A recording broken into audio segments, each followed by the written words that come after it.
آپ علیہ الصلوۃ والسلام نے فرمایا عورت گویا سطر ہے، یعنی جس طرح سطر کو چھپا رہنا چاہیے، اسی طرح عورت کو بھی پردے میں رہنا چاہیے۔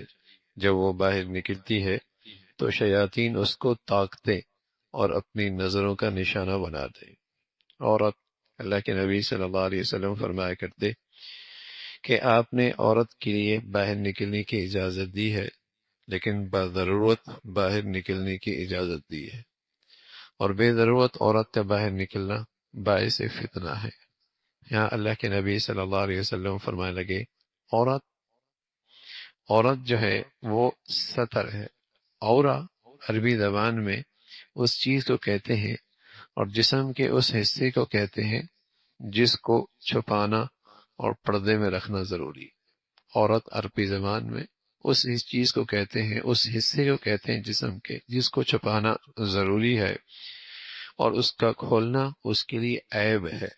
آپ علیہ الصلوۃ والسلام نے فرمایا المرأۃ عورہ، یعنی عورت، خواتین کی نوعیت یہی ہے کہ ان کو پردے میں رہنا چاہیے۔ آپ علیہ الصلوۃ والسلام نے آگے بتلایا کہ جب وہ باہر نکلتی ہے تو شیطان تاک جھانک کرتے ہیں۔ آپ کا مقصد یہ ہے کہ عورتوں کو حد الوسع باہر نکلنا نہیں چاہیے، شیطانوں کو اور ان کے چیلے چانٹوں کو شیطانیت اور شرارت کا موقع ہی نہ ملے، اور اگر ضرورت سے نکلنا ہو تو باہر باپردہ نکلیں، زینت اور آرائش کا اظہار نہ ہو۔ ضرورت ہے عورت کا باہر نکلنا، لیکن نکلنے کا انداز ایسا ہو کہ اس میں زینت اور آرائش کا اظہار نہ ہو۔ کہاں مسلمان اور کہاں نبی کے آج یہ ارشادات، کہاں اللہ کے نبی کی زندگی کی یہ ہدایات، اور کہاں آج مسلمانوں کا معاشرہ۔ بس اوقات ان قسم کی باتیں بھی اب بوجھ لگتی ہیں، اور اس قسم کی باتوں کا سننا بھی ایک طبیعت پہ گراں گزرتا ہے، اور بس اوقات اس قسم کی باتوں کا تذکرہ بھی مٹ سا گیا ہے، اور یہ عیب ہو گیا ہے کہ عورتوں کو شریعت کے مطابق جو اللہ کے نبی کی ہدایات ہیں وہ زندگی انہیں بتائی جائے۔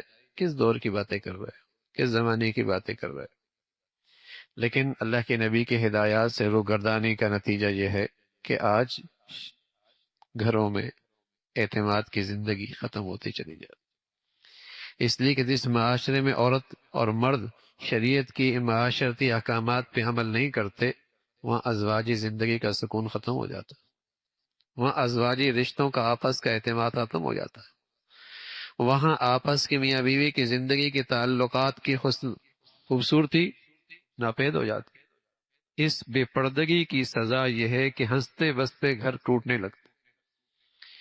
اس بے حیائی اور فحاشی کا نتیجہ یہ ہے کہ طلاق اور خلع کی کثرت ہونے لگتی۔ اس گندگی کا نتیجہ ہے کہ گھروں کا سکون ختم ہو جاتا، گھر نہیں بنتے۔